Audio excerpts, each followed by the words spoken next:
Welcome to the Titan Tar channel. Today we have a topic to discuss about Ukraine hits 17% of Russia's refining capacity by 2025. Don't miss the chance to join us and share your opinions with us, subscribing and liking to grow our community. Become a member of our channel and evolve your rank.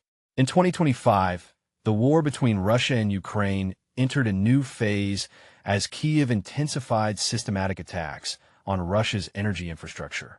Analysts estimate that at least 17% of Russia's oil refining capacity, equivalent to 1.1 million barrels per day, has been disrupted. This directly targets Moscow's economic backbone, which relies heavily on oil and gas revenues to fund its military operations. The strikes focused on 10 major refineries across multiple Russian regions, including Samara, Saratov, Rostov, and Volgograd, home to Lukoil's largest plant in southern Russia. The Syzran refinery in Samara alone, which produces gasoline, diesel, and aviation fuel for military use, represents 3% of the country's total refining output. Ukrainian authorities confirmed that these attacks were carried out through a combination of intelligence operations, drones, and coordinated efforts by the country's defense agencies. Beyond the immediate physical damage, the attacks have significant economic and psychological effects.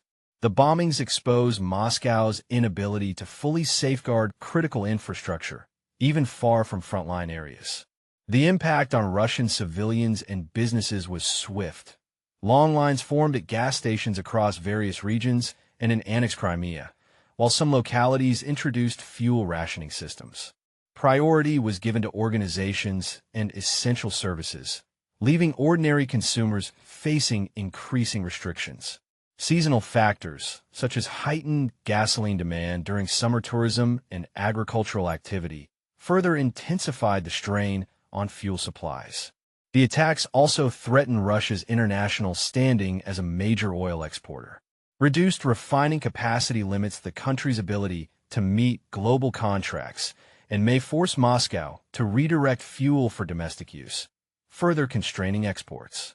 Ukraine has also targeted strategic export terminals, including a liquefied natural gas facility in the Leningrad region, used by Russia to bypass international sanctions through its ghost fleet. Disruptions to these logistical hubs are likely to decrease the flow of foreign currency to the Kremlin, weakening its war financing. These operations reveal vulnerabilities in Russia's energy network. While Moscow can increase crude oil production, without functioning refineries, it cannot produce high-value products like gasoline and diesel, which are critical for both civilian needs and military logistics. The Syzran refinery's prioritization of military fuel illustrates how the attacks directly affect Russian forces on the battlefield. Strategically, the campaign strengthens Ukraine's position with Western allies, demonstrating a method of targeting Moscow's main revenue sources.